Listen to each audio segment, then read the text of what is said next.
Hola, ¿qué tal? Bienvenidos al segundo programa especial con el que celebramos el 30 aniversario de la primera institución propia de la comunidad, del Consejo Económico Social. Durante los próximos minutos nos centraremos en el informe agroalimentario que el CES elaboró y presentó recientemente. En él han tenido un papel muy importante las organizaciones agrarias y precisamente ellas son las invitadas de este segundo programa. Donaciano Dujo, presidente de Asaja Castilla y León, bienvenido. Muchas gracias. Aurelio González, Alianza UPACOA, bienvenido. Muchas gracias. Y Jesús Manuel González Palacín, gracias, bienvenido también. Hola. Gracias a los tres por haber querido participar en este espacio y por dialogar durante los próximos minutos, entre otras cosas, del informe en el que se abordan los puntos que más preocupan en el sector agrario.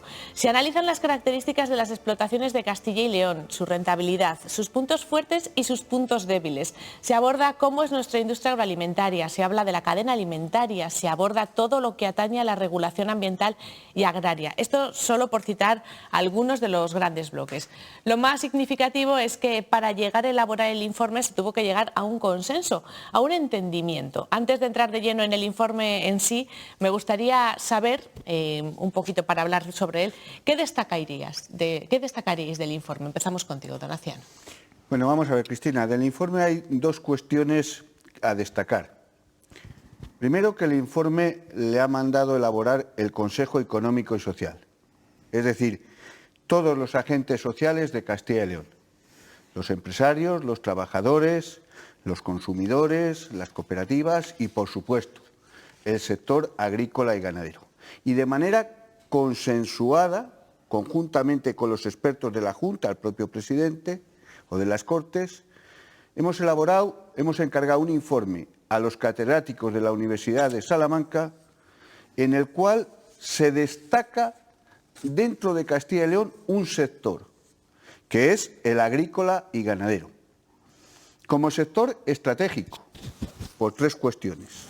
La primera, porque produce alimentos necesarios para la sociedad. La segunda, porque desarrolla su actividad en el medio rural, que tanto necesita esta comunidad, la población en el medio rural. Y la tercera, porque mantiene el medio ambiente sostenible. Y esas tres cuestiones las resalta de manera importante ese informe del CES y además dice: y lo que estos hombres hacen, luego lo transforma la industria agroalimentaria para generar un tejido agroindustrial en la comunidad, para ser esta comunidad reflejo y potencia de profesionalidad y producción. Para mí, esas cuestiones son las más relevantes. Luego, sin duda alguna, en él se van desarrollando todas las partes: sector agrícola, sector ganadero, sector industrial, cadena alimentaria, la política agraria comunitaria, y en ella se ven las fortalezas y deficiencias que puede tener el sector. La fortaleza, la mayor para Asaja, pues sin duda alguna, la profesionalidad y productividad que nuestra agricultura y ganadería tiene, con unos avances como no se encuentran en el conjunto de España. Las deficiencias, pues la mayor, sin duda alguna, el envejecimiento que el sector tiene. Gracias, Donaciano. Aurelio, ¿qué destacarías del informe? Bueno, pues yo creo que lo segundo a destacar, porque coincidimos lo primero con la importancia de que sea el CES quien se preocupa de nuestro sector también, es que está estructurado de una manera muy técnica, un perfil muy técnico, donde se dan unos datos importantísimos, se sacan las cuentas económicas de la agricultura, de la ganadería, del sector alimentario, pero no se queda en eso, luego además hace unas recomendaciones, ¿no?, de lo que se debe hacer, y eso es esa parte muy importante. Porque en muchos informes que se han hecho desde otras administraciones, desde la Junta, pues hacen informes técnicos, se hace lo que se dice, lo que hay, pero aquí hay una serie de recomendaciones que son muy importantes, ¿no? Y desde luego, bueno, nosotros lo que decimos es que una de las partes importantes que tiene ese informe es el relativo a la renta agraria. ¿Cómo analiza la renta agraria desde la perspectiva de el tamaño de las explotaciones y la orientación productiva de las explotaciones? Y bueno, pues ahí se deja ver una serie de datos donde se ve cómo las explotaciones en Castilla y León tenemos unas explotaciones de media mayores que en otras regiones, pero todavía tenemos un 36% de explotaciones menores de 8 unidades de dimensión económica, que, bueno, pues el propio CES dice que son las que lastran el resto de las cuentas en cuanto a rentabilidad del sector. Pero también deja entrever pues que las producciones que tenemos aquí, tipo extensivo, tanto en ganadería como en agricultura, pues también lastran eso. No son producciones intensivas, estamos por detrás, aunque en producciones estemos a la cabeza de las regiones españolas, luego resulta que en valor y en renta los agricultores de Castilla y León estamos por debajo de otras 2 comunidades autónomas. Entonces se sacan conclusiones muy importantes. Jesús Manuel González Palacín, ¿qué destacarías del informe? Lo primero es que el CES pone en el foco al sector agrario y ganadero. Eso es muy importante. Una institución como el CES se toma muy en serio la agricultura y la ganadería y elabora un informe que estudia muchos datos. Son muchos los datos que se analizan y lo más importante de todo, se sacan conclusiones y recomendaciones de análisis de datos. Nos dan la razón las organizaciones agrarias de lo que llevamos reivindicando muchos años, pero ahora mismo desde el punto de vista técnico y analizando los datos en concreto y objetivamente. No son agricultores que se quejan, no, son catedráticos que analizan la situación de una forma objetiva y que elaboran conclusiones y recomendaciones después de analizar esos datos, que coinciden exactamente, si te fijas, con las reivindicaciones históricas de las organizaciones agrarias de hace 20 años. Por lo tanto, es un aval para las organizaciones agrarias que el CES y esos catedráticos que elaboran el estudio nos den la razón. Y yo destacaría fundamentalmente que el gran problema de la agricultura y la ganadería de Castilla y León, como del resto de España, fundamentalmente es el desequilibrio en la cadena alimentaria. Ese es el gran problema que tenemos. Entonces producimos, sabemos producir muy bien, somos muy eficientes, pero a la hora de vender, vendemos a como nos quieren pagar. La gran distribución ejerce un monopolio tremendo, impone unos precios a la industria y estos hacen sus cuentas y nos pagan a como nos pueden pagar. Ellos no pierden dinero, pero nos pagan a como les cuadran las cuentas. Y esto no puede seguir así.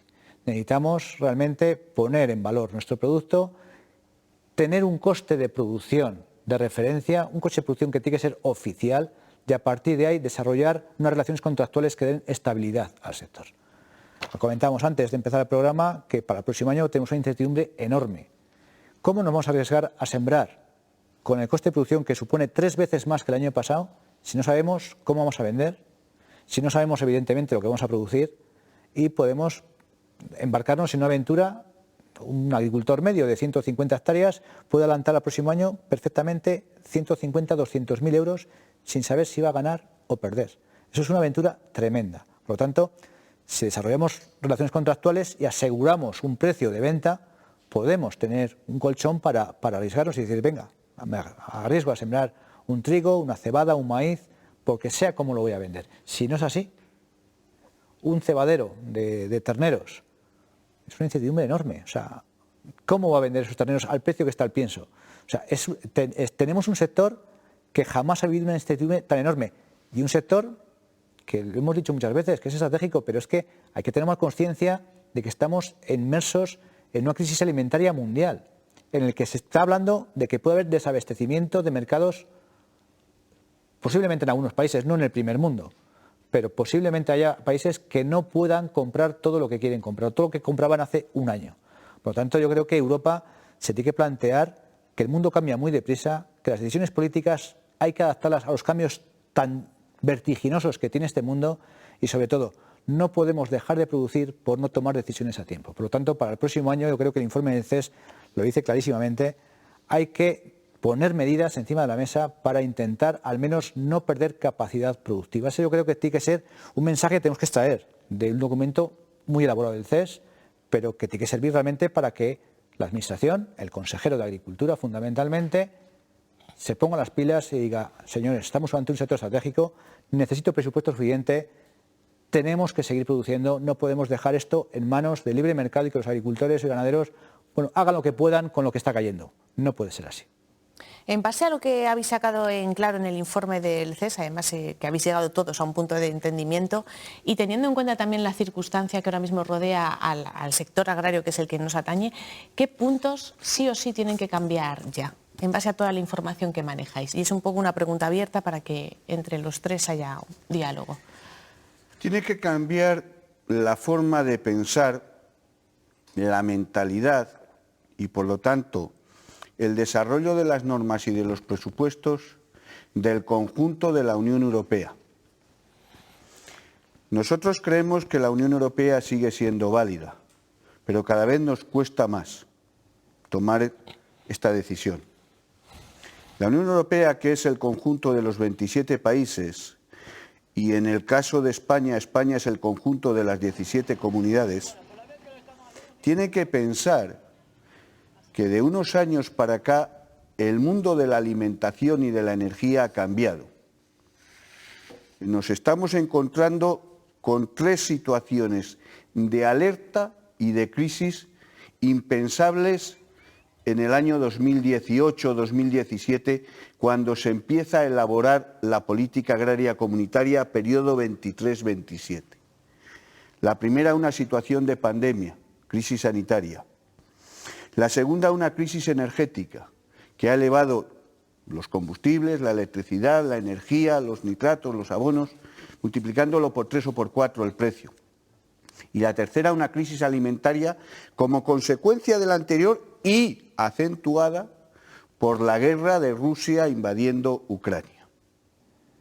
Europa se ha creído que podía ser el vértice mundial salvador de todos los temas medioambientalistas, y para conseguir salvar al mundo quiere desmantelar los sectores productivos que en su territorio se encuentran, como la agricultura y la ganadería, y desarrolla unas políticas en las cuales para ella lo fundamental es lo medioambientalista y deja a un lado la profesionalidad y la producción, y además no atiende todo lo que son los márgenes comerciales necesarios que tiene que tener el sector productor, ni le da un escudo con otros productos que vienen de terceros países que no cumplen la normativa que obliga a los productores que hay en la Unión Europea. Esa es la principal cuestión, cambiar radicalmente, porque si no nos vamos a encontrar en un panorama que cada vez tenemos que depender más de los productos de fuera, pudiéndoles producir aquí. Esos productos van a ser peores y más caros, y además van a contaminar mucho más que lo que se contamina aquí, en el conjunto del mundo, porque tienen otros modos de producir y porque además el transporte de esos sitios donde se produce aquí es muy largo. Entonces, eso mismo se lo tiene que hacer pensar España. Y se lo tiene que pensar la comunidad autónoma. No puede ser que un país como España, productor, este año tengamos que importar más cereal para abastecer nuestra ganadería y, por lo tanto, producir alimentos que el que vamos a producir. Hay que invertir en reestructurar todo el campo español y especialmente lo que nos encuentra en Castilla y León para ser más productivos, para ser más competitivos, con garantías sanitarias, con garantías medioambientalistas, sí, pero desde la base de que las explotaciones tienen que ser sostenibles medioambientalmente, pero sobre todo sostenibles económicamente, porque si no, se cierran. Tenemos claras que las reglas del juego tienen que cambiar y sobre todo en base a este contexto geopolítico que se nos ha presentado. Tenemos la información que en el informe del CES habéis elaborado. ¿Cómo cambiamos estas reglas del juego? ¿Qué podemos hacer? ¿Qué puede hacer el sector? Bueno, pues el sector tiene que seguir siendo cada vez más profesional, pero el sector hay que potenciarlo desde las administraciones políticas, ¿no? Hay que cambiar las directrices políticas. Aquí, como bien decía Donna, bueno, pues tenemos una política que lo primero que adolece es que en los últimos 15 años lo que se ha hecho es ir haciendo reformas de la política agraria y cada vez que se han hecho reformas se han ido quitando presupuestos. Se ha ido reduciendo el presupuesto. Y lo que no puede ser es que con menos presupuestos se pidan más requisitos. Lo primero que tenemos que hacer es, si hay que hacer políticas más medioambientales y eso perjudica a la producción en un porcentaje mínimo, porque no nos podemos permitir bajar la producción, pero hay que luchar de una forma sostenible, pues que sea sostenible también socialmente, o sea, y económicamente, ¿no? Que se pueda vivir de ello. Entonces, lo primero que hay que pedir es presupuesto suficiente para eso. Y dentro de las recomendaciones del CES van ahí, ¿no? La primera recomendación de todas, si no me confundo, es que hay que apoyar las rentas agrarias. Y la primera petición que hace el CES es que se equiparen esas rentas agrarias con el resto de sectores, porque estamos muy por debajo de ellos. Y en la segunda recomendación del CES, y ahí es donde tenemos que enlazar, donde se pueden hacer políticas, también es que hay que incentivar, que esos incentivos pues se tengan en cuenta las explotaciones familiares, las explotaciones que están ligadas al territorio, las que están generando trabajo, las que están manteniendo a la población en el medio rural, y que esas hay que potenciarlas más para que sean más efectivas económicamente. Esas son mayoritariamente las explotaciones que tenemos en Castilla y León, ¿no? Las explotaciones familiares agrarias, que son las que vive una familia de ellas, o dos familias de la misma explotación, dos hermanos, etcétera, etcétera, ¿no? Ahí es donde incide que hay que mantenerlo, porque para tener tejido social, para tener garantía de que los pueblos permanecen abiertos, hay que potenciar la agricultura, la ganadería y las explotaciones familiares. Y luego la siguiente recomendación que hacen va por donde decía Jesús, que es el tema de, en el informe es agroalimentario, ¿no? Y en ese informe dice que el sector alimentario pues es rentable, dice que el sector alimentario es competitivo, y lo que dice es que hay que trasladar toda esa rentabilidad y esa competitividad a toda la cadena. Eso también lo dice el informe del CES. Lo que dice es que los agricultores o los ganaderos, el primer eslabón de la cadena, también tienen que ser competitivo y rentable. Y eso solo se consigue con una ley de la cadena justa. Pero una ley de la cadena que ya tenemos, pero que todavía no se puede poner en marcha porque falta lo principal, que es poner unos índices de los costes de producción en cada momento, comarcales, porque no es lo mismo producir aquí que en Extremadura o que en Galicia, ¿no? Entonces, unos índices de los costes de producción comarcales para que sirvan de referencia a los agricultores y a los ganaderos cuando hacemos los contratos, y nos sirvan de referencia para pelear ese coste de producción, que por lo menos sobrepasemos el coste de producción. Este año, podemos decir, de ejemplo, todos estábamos pensando que la campaña de cereales el 1 de mayo íbamos a decir, bueno, pues oye, nos han subido mucho los costes, la sementera no lo hicimos con los precios del abono caro, pero luego ya la primavera sí, nos han subido los costes, pero oye, está subiendo los precios de los cereales, pues vamos a tener un año, pues bien. La sequía nos ha machacado, nos va a hacer un año que vamos, no vamos a salvar las cuentas en muchas zonas ni a medias, y desde luego pues estamos viendo cómo en ese sector que pensábamos que podíamos salir más o menos bien, veíamos como otros sectores, como la ganadería, no iban a llegar, no iban a subir esas cuentas, no se estaba trasladando el tema de los precios por ningún sitio, y eso es lo que hay que corregir. Y aparte de eso, en la otra recomendación, donde tenemos que cambiar las políticas, y lo dice el propio informe del CES, ¿no? Hay que seguir potenciando el asociacionismo de las explotaciones más pequeñas para que sean más competitivas. Hay que seguir potenciando las cooperativas y, sobre todo, lo que tenemos que potenciar es lo que hemos dicho muchas veces y coincidimos todos, se tiene que incorporar gente joven al sector. Si no hay jóvenes no va a haber futuro. El tema de los jóvenes es muy importante. Jesús, ¿qué añadirías? ¿Qué tienen que cambiar para que este sector pueda seguir teniendo futuro, que es fundamental? En primer lugar, yo le pediría a nuestro ministro de Agricultura que cuando vaya al Consejo de Ministros de la Unión Europea vaya con un planteamiento firme en línea con Francia, con Alemania y con Italia para revisar los compromisos medioambientales y las metas medioambientales de la nueva PAC. O sea, ya hay voces muy potentes en Europa que están diciendo igual nos hemos pasado de frenada, hay que revisar esto, y con una crisis alimentaria que tenemos encima vamos a rebajar las pretensiones medioambientales y vamos a producir alimentos que igual es prioritario tener alimentos y no cuidar los pajaritos. Eso como primera, digamos, prioridad. enseguida, porque en septiembre empezamos a planificar las siembras y en función de cómo sean los compromisos medioambientales, es decir, las rotaciones de cultivo, pues vamos a planificarlas en un sentido u en otro. En segundo lugar, y esto a las dos administraciones, tanto el Ministerio como Consejería de Agricultura, necesitamos un plan de acción rapidísimo para el próximo año. O sea, no podemos dejar de producir por la incertidumbre, por los costes de producción. Necesitamos primero un gasóleo profesional. O sea, un gasóleo profesional es un gasóleo sin impuestos o con los impuestos más reducidos que nos permite la Unión Europea. Todavía el gasóleo profesional tiene un IVA escandaloso. Y claro, cuanto más suba el precio del gasóleo, más recauda el Estado.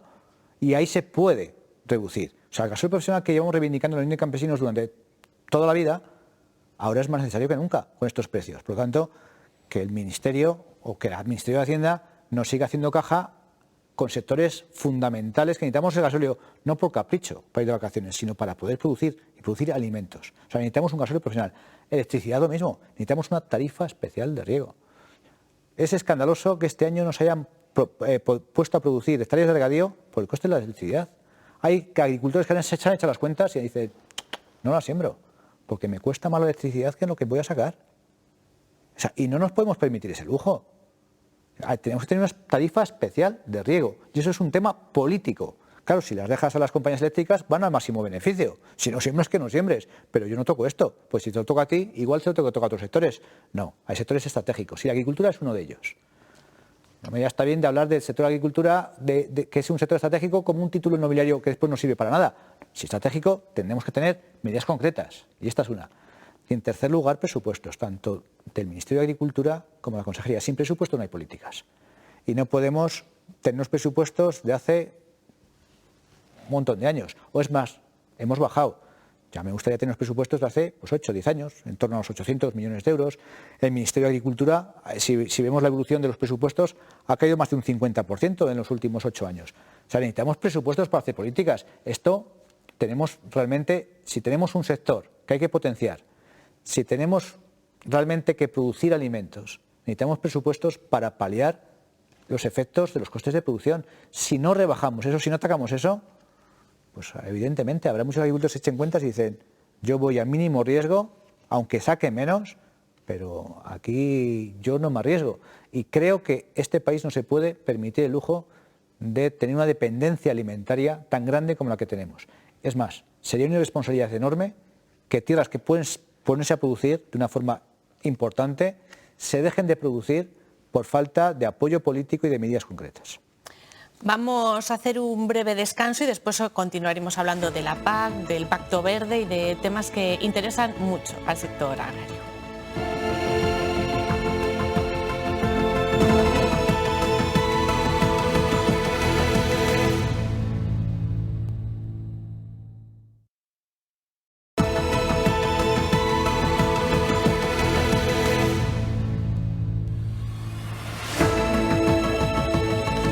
Continuamos hablando del informe agroalimentario que el CES presentó recientemente y ahora vamos a centrarnos en uno de los objetivos de ese informe. En él se analiza la situación del sistema agroalimentario de Castilla y León, prestando una especial atención al sector primario. En él se analiza con detalle la evolución de la política agraria común, uno de los primeros instrumentos desarrollados en la Unión Europea y que se diseñó ante un escenario de una potencial escasez de alimentos.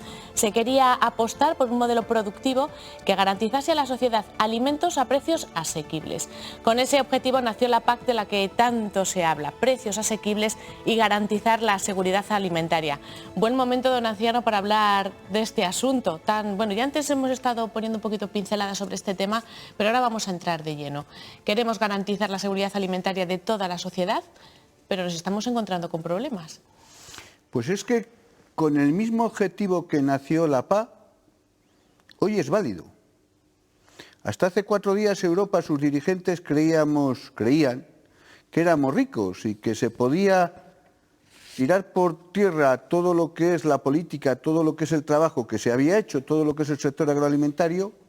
Podíamos comprar a terceros países, que allí habría gente produciéndolo sin ninguna condición y sería más barato, pero ahora en esta situación vemos que no, que el objetivo por el que se creó la PAC, que es garantizar alimentos de calidad y con garantías sanitarias a los 500 millones de habitantes en la Unión Europea, es hoy un objetivo prioritario, porque no tenemos productos para el autoconsumo.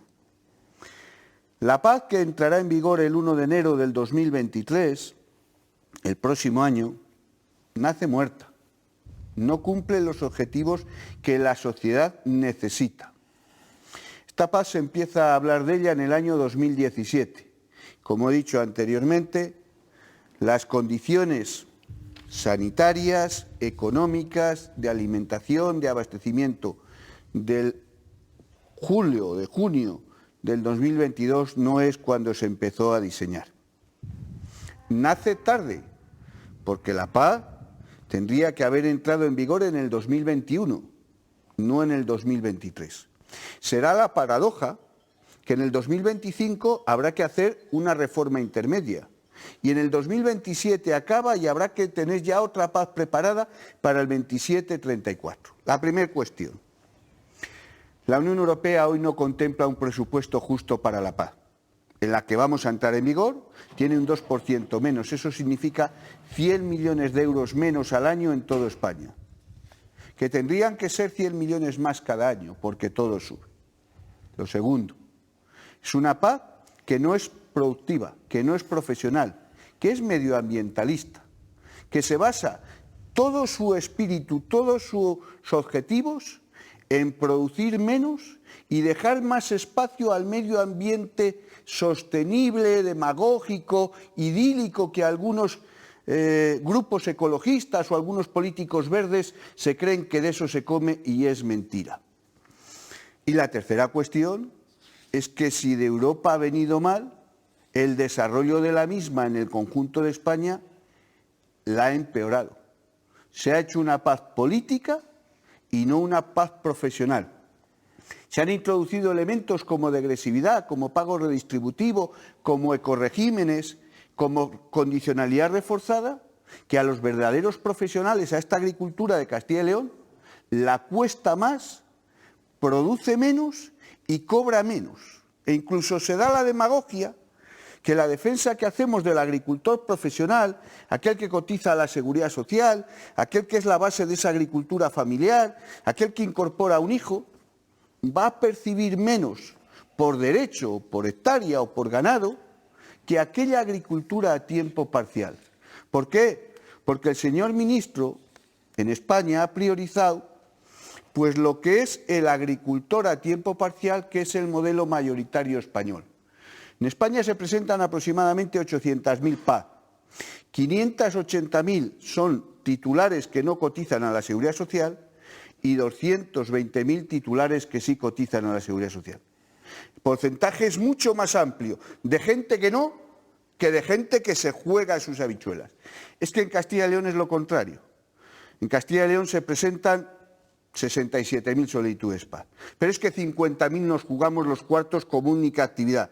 Pues bien, la decisión del ministro entre lo que es el pago redistributivo y la degresividad favorece a los que no, en contra de los que somos única y exclusivamente profesionales del sector. Por eso esta PAC nace muerta, hay que modificarla. Hoy necesita la sociedad productos de garantías con calidad al menor precio posible, porque estamos hablando de nosotros, pero también hay que hablar del conjunto de la sociedad.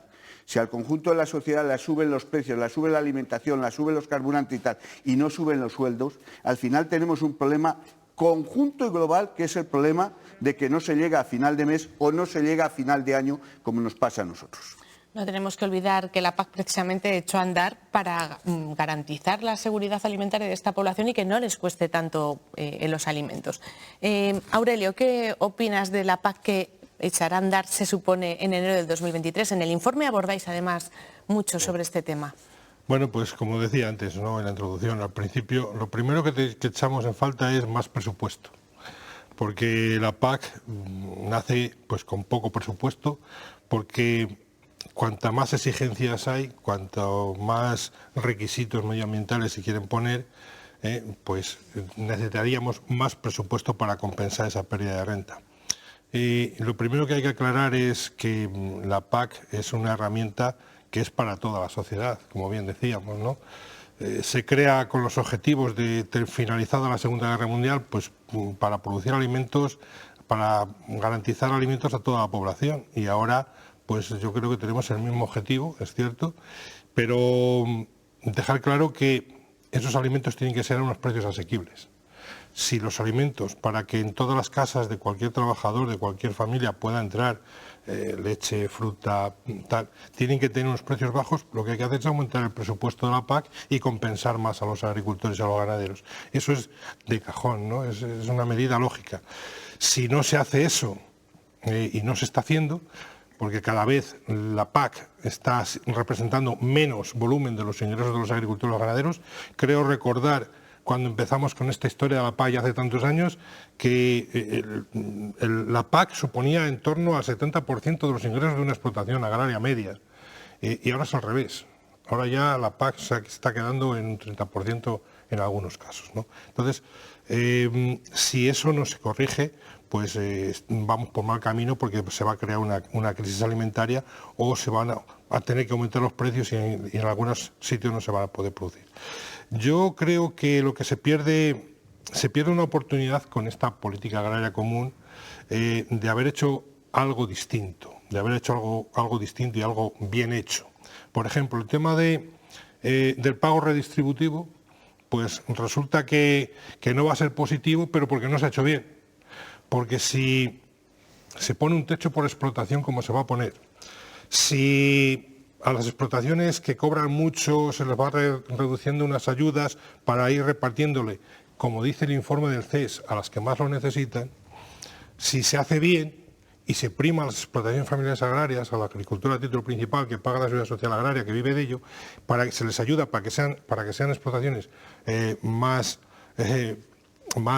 productivas, entonces estaría bien el pago redistributivo. Al que no lo necesita se le recorta y se le da a las explotaciones. Pero lo que se hace es, pues casi café para todos. Entonces está mal diseñado, está mal hecho.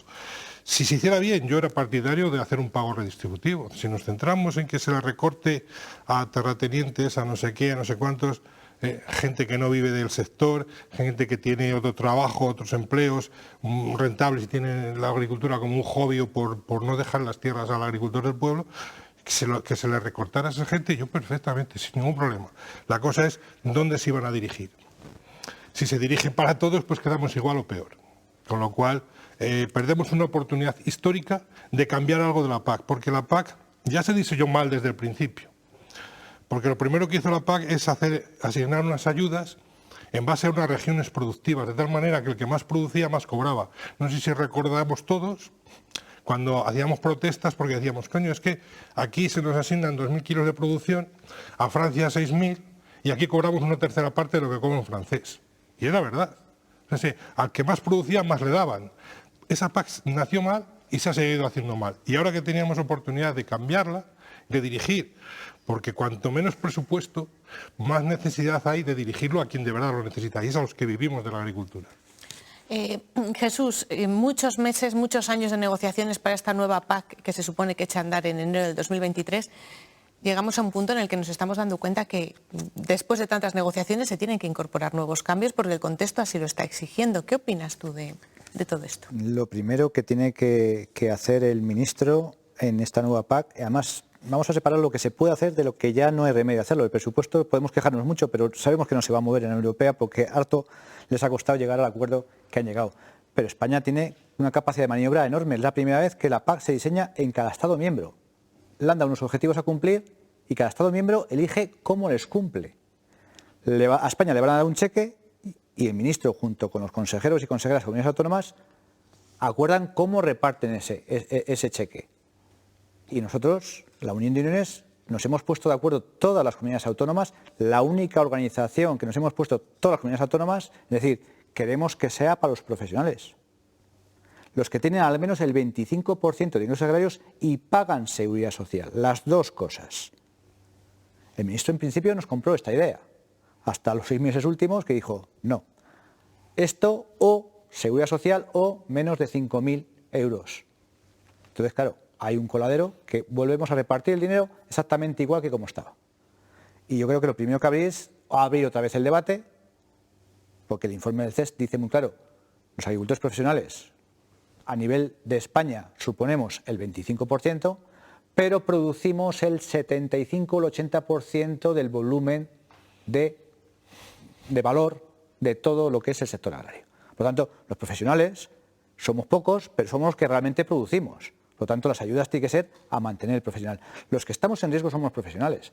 Los que tienen un trabajo y se dedican a esto el fin de semana, no les va la vida en ello. Si sacan un poco bien y si no, no pasa nada. Pero los que vivimos de esto sí. Es que solo tenemos esto para vivir. Por lo tanto, las ayudas hay que abrir el debate otra vez y dársela exclusivamente a los que vivimos de la agricultura y la ganadería. En Francia lo tienen hecho hace mucho tiempo. Francia cobra 6.000 euros cada año, reparte 6.000 euros de PAC todos los años. España 5.000. Y lo reparte entre menos de 300.000 explotaciones. España cobramos 5.000, 1.000 millones menos y lo repartimos entre 700.000. Estamos cogiendo dinero de la PAC de los agricultores para paliar otro tipo de políticas que no son las agrarias. Por lo tanto, yo creo que lo primero que hay que hacer es reabrir el debate y volver a centrar el tema. Esto lo puede hacer España cuando quiera. Es decir, comunica a Bruselas que el dinero de la PAC lo reparten entre los profesionales. Lo puede hacer cuando quiera. El plan estratégico se puede modificar el Estado miembro. Mientras cumplamos los objetivos que nos mandan Bruselas, lo podemos hacer en cualquier momento. Políticamente yo sé que es difícil decirle a 400.000 personas, decir, el próximo año no cobras PAC, porque lo voy a dedicar a los profesionales. ¿Tiene un coste político? Sí, pero hay que apostar o por los profesionales o por los parciales. Y el ministro ha apostado por los parciales, con el beneplácito de 3 organizaciones agrarias que no han dicho absolutamente nada. Eso no está. En segundo lugar, esta PAC hay que revisar los compromisos medioambientales y sobre todo la burocracia. La burocracia parece que es papeles, pero es que los papeles son tiempo y son costes de producción. Y creemos que ahí las administraciones, tanto el Ministerio como las consejerías, se tienen que poner de acuerdo que en el siglo XXI, que está todo informatizado, que tienen toda la información que quieran, hay que simplificar, porque esos son costes de producción, es tiempo que perdemos en las explotaciones. Y a veces nos ahoga el tiempo. Es más, hay gente que ha dejado el sector porque ya le aburren tanto los papeles que dice, mira, se acabó, lo dejo. El tema burocrático sí es cierto que siempre está encima de la mesa el debate que genera. Un punto importante atañe también al Pacto Verde. El objetivo es hacer de Europa la primera zona climática neutra del mundo. Eso es lo que dice la Comisión Europea. En él aparece la Estrategia Europea de Biodiversidad para 2030, que bajo el título Reintegrar la naturaleza en nuestras vidas pretende proteger la naturaleza, revertir la degradación de los ecosistemas y sobre todo frenar la pérdida de biodiversidad de la Unión Europea. En estos momentos, y apoyándonos en las conclusiones a las que llegasteis tras la elaboración del informe, ¿en qué aspectos hay que trabajar con más ahínco? Ya como, bueno, pues para ir finalizando ya este debate, en lo que tiene que ver con el Pacto Verde, ¿en qué tendríamos que trabajar, primando siempre la producción de alimentos, claro? Antes de contestarte a esta pregunta, Cristina, quiero aclarar una cuestión que ha dicho Jesús Manuel. Yo he acompañado a mi presidente nacional, Pedro Barato, en todas las reuniones que el ministro ha convocado al respecto de la PAC y el plan estratégico. Y puedo afirmar, porque allí he estado yo, y eso es así, que todas las organizaciones a nivel nacional, ASAJA, COA y UPA, han tenido el mismo planteamiento a quién dirigir las ayudas: a los agricultores profesionales cotizantes a la Seguridad Social como eje principal, todas las que son representativas a nivel nacional. Y eso está recogido en todas las reuniones. ¿Que el ministro no nos ha hecho caso? Es un problema del ministro, no de las organizaciones agrarias, que en esto tenemos el mismo discurso, como tenemos en Castilla y León un documento unánime de la Consejería, de las Cortes, de los agentes sociales y, por supuesto, de las organizaciones agrarias. No dividamos entre nosotros, que demasiado nos dividen otros. Hecho este apunte, vamos a entrar ya en el tema que nos aconteció. El tema del Pacto Verde. El tema del Pacto Verde es absurdo. No tiene sentido. Va contra toda lógica y, además, perjudica hasta lo verde. Hoy no se puede plantear, con esta necesidad que tenemos, una estrategia europea en la cual se prime bajar la producción y aumentar las superficies abandonadas improductivas en los terrenos agrícolas del conjunto de la Unión Europea. Y además, en aquellos que se pueda seguir haciendo la actividad agraria, utilizar mucho menos productos de abonados, fitosanitarios y demás cuestiones. Todas las agriculturas son compatibles, todas, las más productivas, las que son ecológicas, las agricultura tradicional, el mínimo laboreo, la siembra directa, todas, como es la ganadería extensiva y la intensiva, compatibles y necesarias, pero buscando la excelencia y la producción, no el abandono que demasiados terrenos abandonados tenemos. Nos tendría que hacer reflexionar a este respecto y negarse con rotundidad el Gobierno de España y las comunidades autónomas a aplicar el Pacto Verde en eso. Tierras abandonadas significa un polvorín en el caso de incendios. Hago aquí un paréntesis y me quiero acordar de todas las personas que en estos días han perdido todas sus explotaciones por el tema de los incendios, principalmente el que ha habido en Zamora, pero ha habido otros en otras provincias. Es que es justo lo contrario, es que demasiado sucio está el campo justo por abandono, es que necesitamos alimentos, es que se necesita limpieza, es que se necesita producir, es que la gente tiene que comer, es que hay 190 millones de personas en el mundo que se mueren de hambre y estamos hablando en un territorio productivo de dejarlo abandonado a las malas hierbas, a los animales salvajes, a no producir alimentos para que haya más, pero tan ricos somos.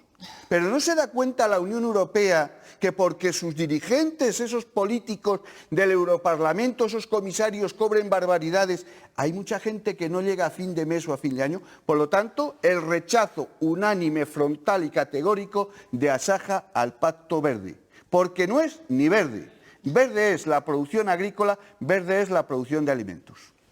Aurelio, tenemos que producir más en el mismo espacio, pero nos encontramos con distintas reglas. ¿Qué hacemos?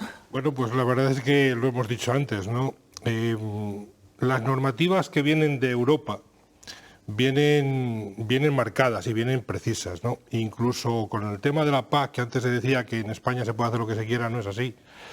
Tú tienes unas directrices que te dan esta vez, en esta reforma de la PAC, más libertad para hacer cosas, pero es cierto que no te puedes salir de las directrices que te dice Europa, ¿no? Y Europa te dice que no se puede eliminar a ciertas personas de los pagos. Vale. En contra de la posición, como ha quedado clara, de las organizaciones que tenemos representación nacional, que también lo ha dicho.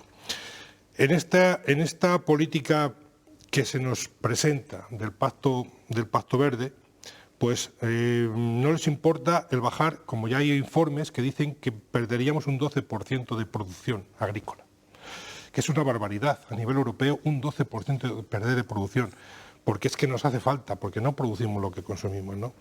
Y de verdad lo que tenemos que intentar nosotros, porque estamos convencidos, y desde la Alianza PACOA, tanto desde UPA como COAG, estamos convencidos de que si se le da la vuelta a la estrategia del Pacto Verde, si convencemos puede ser positivo. A ver, me explico.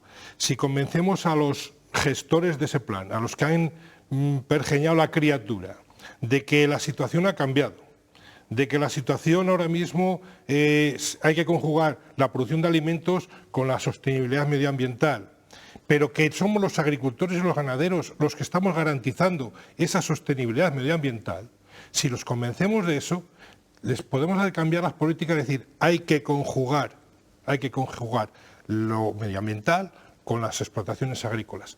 Si se hubieran hecho políticas desde hace 30 y tantos años, aquí en Castilla y León y en toda España, se vienen haciendo políticas medioambientales de prohibir a los habitantes de los terrenos la utilización del campo, del monte, y cada vez abandonar más monte para poner pinos y poner pinos y poner pinos y venga hectáreas. Bueno, luego cuando viene una tormenta seca como vino el otro día, cuando no se ponen los medios suficientes, pues pasa lo que pasa.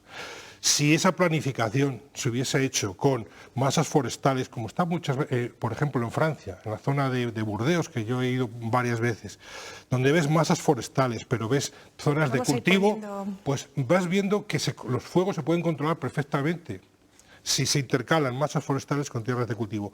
Esa es la política que hay que conseguir. Y darle la vuelta para que los agricultores y los ganaderos tengamos una prima específica precisamente por ese Pacto Verde, por ser los garantes de ese medio ambiente. Jesús Manuel, ¿cómo llegamos a este Pacto Verde y contentamos a todos? Yo creo que detrás de ese Pacto Verde hay una criminalización del sector agrario y ganadero. que es totalmente injusta e irracional y muy poco objetiva además. Para que somos los culpables de toda la contaminación mundial y que somos los culpables de todo, y yo creo que lo primero que hay que hacer es poner en valor lo nuestro, poner en valor el sector agrícola y ganadero, poner en valor la función medioambiental que hacemos, la captura de carbono, la gestión de los pastos, la gestión de los montes. El paisaje le hemos creado nosotros durante 2000 años de actividad agraria y ganadera. O sea, lo que tenemos, lo que vemos cuando salimos al campo, lo hemos creado los agricultores y ganaderos. No sé si será bonito o feo, la gente le gusta ir al campo, por lo tanto no será tan malo. Lo que tenemos que hacer es compatible. Es verdad que hay una sensibilidad medioambientalista dentro de la Unión Europea que habrá que compasar con la actividad agraria y sobre todo con la actividad económica de la agricultura y la ganadería. Pero eso no se puede imponer desde un despacho en Bruselas. Eso hay que consensuarlo, ir dando paso a paso y luego aplicando tecnología para reducir contaminación, que es posible sin perder productividad. Ese es el objetivo. No perder productividad, no perder competitividad y, ¿por qué no?, dar pasos hacia lo medioambiental mientras no nos cueste dinero y sigamos manteniendo nuestra actividad, que es la de producir alimentos. Por lo tanto, yo creo que en esa línea tenemos que ir, pero no que nos lo impongan desde un despacho en Bruselas, porque siempre las cosas salen mal. Que hablen con los agricultores y ganaderos y que realmente vayamos de la mano, pero sobre todo, estamos en una crisis alimentaria importantísima. No perdamos de vista eso, porque comer es una cosa muy importante. Producir alimentos sin duda es el objetivo final y ahí es donde hay que trabajar. Gracias a los tres por estos minutos que hemos podido estar dialogando sobre agricultura, sobre ganadería y sobre el informe agroalimentario que el CES ha presentado recientemente. A todos ustedes gracias por su compañía, nos despedimos aquí, pero les recordamos que el próximo viernes en este mismo horario podrán ver el tercer programa especial dedicado al 30 aniversario del CES, un programa en el que se hablará del informe que tiene como protagonista a la renta mínima y al tercer sector. Hasta entonces, que tengan una buena semana. Adiós.